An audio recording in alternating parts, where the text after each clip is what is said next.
He's a legend of corporate sustainability, a man whose personal story, a story of an epiphany that changed a life and an entire industry. He is a personal hero of mine, a man I think of all of us in this room are striving more and more to be like, and a man who is truly changing the world. The winner of the Leadership Award is Ray Anderson, founder and chairman of Interface, Inc.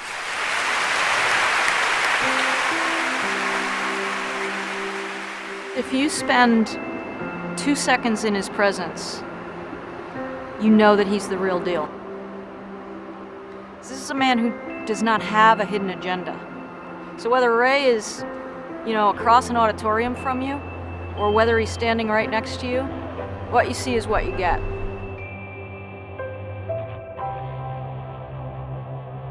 Here is a football player, engineer, founder of a $1 billion a year company who got it at a core level and can get up there and articulate his passion in a way that few other people can.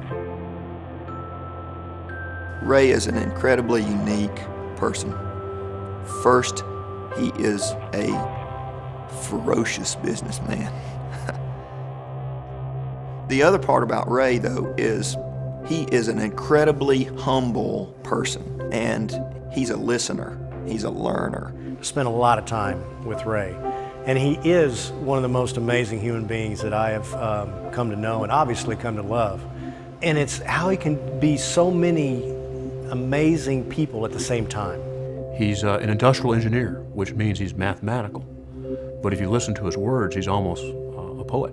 You know, people who see him in the context of a speaker on Green think he's sort of this benevolent old man that is trying to do the right thing, and he is. However, he is a fierce competitor and wants to be successful.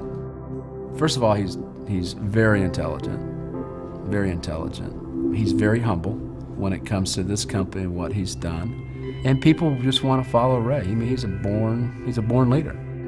My job has been to sort of set a vision for the company, but believe me, it's the followers that make the leader. I've never seen a man more focused, more committed, more passionate.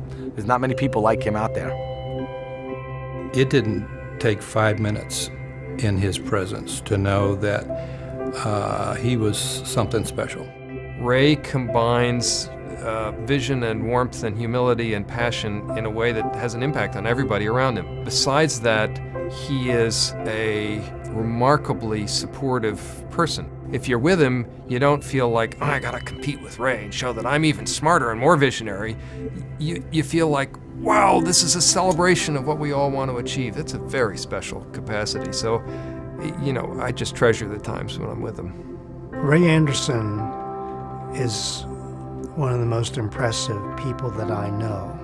I mean, he has this commitment to doing something. I mean, not only with his own corporation, but using it as kind of a demonstration of what can be done.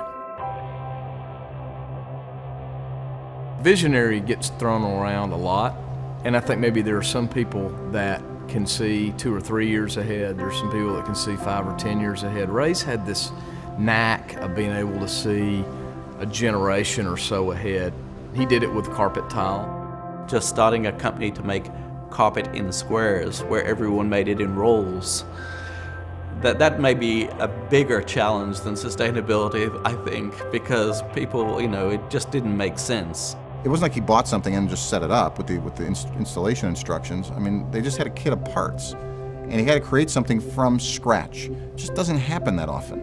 Ray is the kind of guy that sees connections between things and finds opportunity, and he's extremely driven.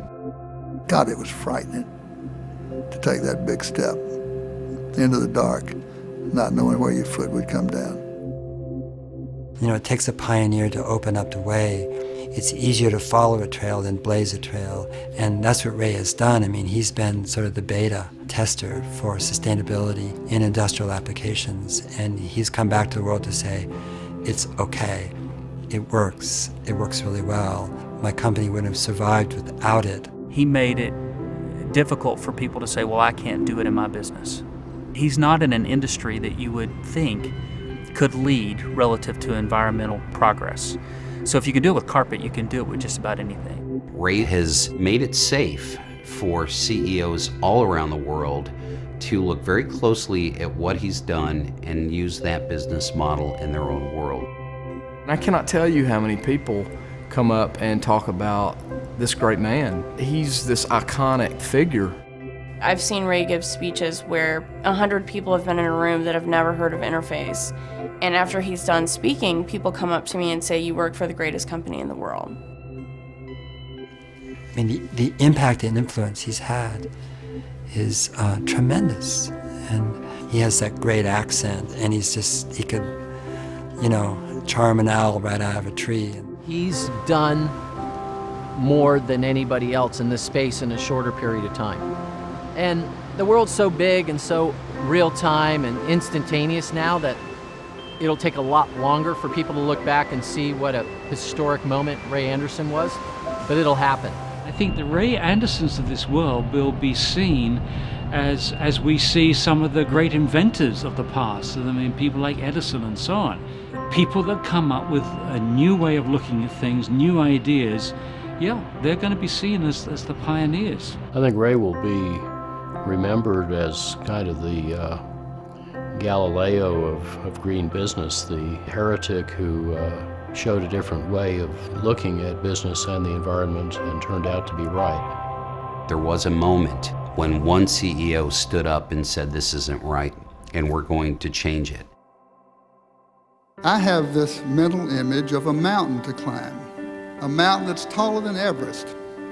The name of the mountain is sustainability. Well, the problem with Ray is that it's kind of like Jesus Christ and Nelson Mandela. They're so, for the average company or CEO, he's setting the bar so high. Ray was one of the first business people to step out and commit his legacy personally to making his company the first company of the next industrial revolution. It's only right that if you create the legacy, you should share it. I truly hope you feel that you do share it. And do you know what? There is something more important than one person or 4,000 persons' legacy. This commitment that we've made won't stop when Interface achieves its 2020 goal. There must be another goal. So I say to you, dream big, work hard, do good, not just no harm, and have fun along the way. I will be with you every step of the way, in body and then in spirit. God bless you.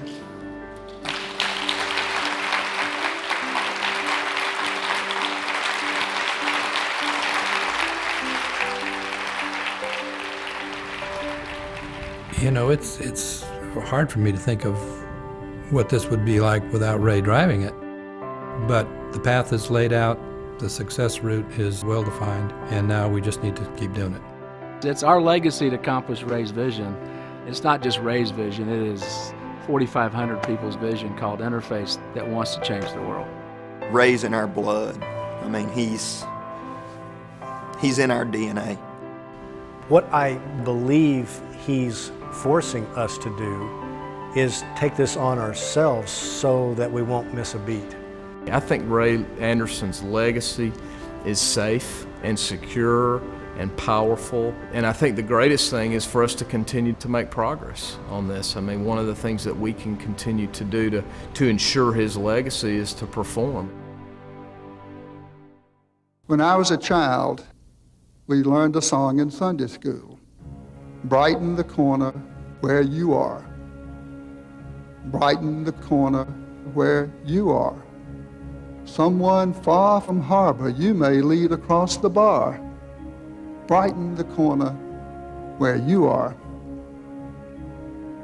Brighten the corner where you are, and what if everybody did it? We don't know Ray Anderson's legacy. We don't know whether he'll be enshrined or forgotten. But either way, he was the cause. He was the source. He changed things that will have cascading effects for future generations.